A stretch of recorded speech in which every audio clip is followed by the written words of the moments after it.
નમસ્કાર મિત્રો, અમારી યુટ્યુબ ચેનલમાં આપનું હાર્દિક સ્વાગત છે। તો મિત્રો, આપણે ચૈત્ર મહિનાની જે નવરાત્રિ કહેવામાં આવે છે એના વિશે આપણે માહિતી આપીશું।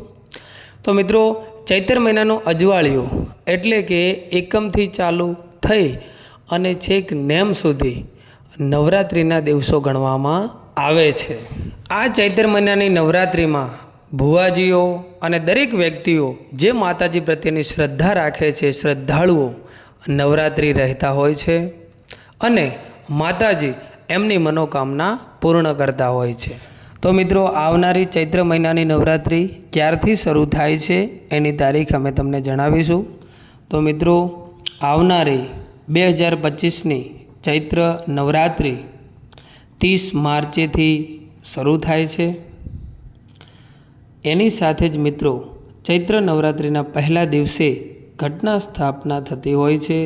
તો મિત્રો, તમને જણાવી દઈએ કે ચૈત્ર નવરાત્રિના છેલ્લા 3 દિવસોમાં સાતમ, આઠમ અને નવમના દિવસે જે એ બહુ જ ખાસ ગણવામાં આવે છે। કારણ કે મિત્રો, સાતમ, આઠમ અને નેમના દિવસે બધા જ ઘરોમાં કુળદેવીની પૂજા અર્ચના કરવામાં આવતી હોય છે, તેમજ તેનો યથાશક્તિ પ્રમાણે હવન પણ કરવામાં આવતો હોય છે અને સાથે સાથે કન્યા પૂજન પણ કરવામાં આવતા હોય છે।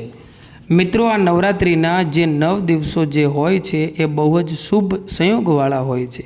તો આવો મિત્રો, આપણે જાણીએ કે ચૈત્ર નવરાત્રિમાં આઠમ અને મહાનવમની ક્યારે છે તેમજ તેનું શુભ મુહૂર્ત શું રહેશે તે વિશે આપણે જાણીએ।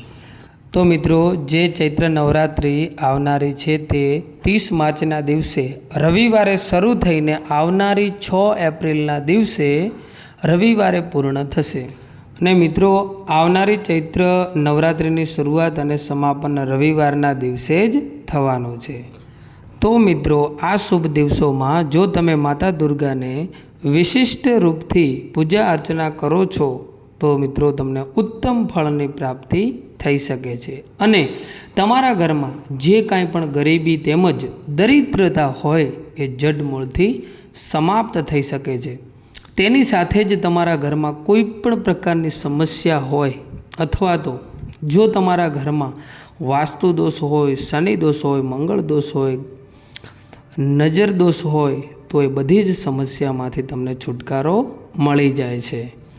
ચૈત્ર નવરાત્રિ શરૂ થાય એના પહેલાં મિત્રો, તમારે પોતાના ઘરની બધી જ જગ્યાએ સાફ સફાઈ અવશ્ય કરી લેવી જોઈએ અને તમારે પોતાના ઘરને સ્વચ્છ રાખવું જોઈએ કે જેથી કરીને મિત્રો, નવરાત્રિ શરૂ થાય એ પહેલાં જ માતા કુળદેવીનો વાસ તમારા ઘરમાં થઈ શકે અને તમને બંને હાથોથી આશીર્વાદ આપી શકે। તો મિત્રો, નવરાત્રિ આવતા પહેલાં તમારે સૌ પ્રથમ પોતાના ઘરની સાફ સફાઈ અવશ્ય કરી લેવી જોઈએ। જે મિત્રો ચૈત્ર મહિનાની નવરાત્રિનું વ્રત રહેતા હોય છે તે મિત્રો, આપણા શાસ્ત્રોમાં એવું જણાવવામાં આવ્યું છે કે નવરાત્રિના દિવસોમાં સીતાફળ પણ અવશ્ય ખાવા જોઈએ। મિત્રો, સીતાફળ ખાવાથી 10 એવી મહત્ત્વની બીમારી છે કે જે સમાપ્ત થઈ જાય છે। નવરાત્રિના દિવસોમાં સીતાફળનો આપણા ઘરમાં જો પ્રવેશ થાય તો તે વસ્તુ બહુ જ શુભ માનવામાં આવે છે। મિત્રો, સીતાફળ ખાવાથી નવરાત્રિનું વ્રત છે એ સફળ થઈ શકે છે કારણ કે મિત્રો, સીતાફળના ફળમાં માતા સીતાનો વાસ હોય છે। તેમજ મિત્રો, ચૈત્ર નવરાત્રિ દરમિયાન જો સીતાફળને જે કોઈ પણ લોકો ખાય છે એને કોઈ પણ દુઃખનો સામનો કરવો પડી શકતો નથી અને તેના દુઃખો દૂર થાય છે અને સુખ ભરપૂર થાય છે।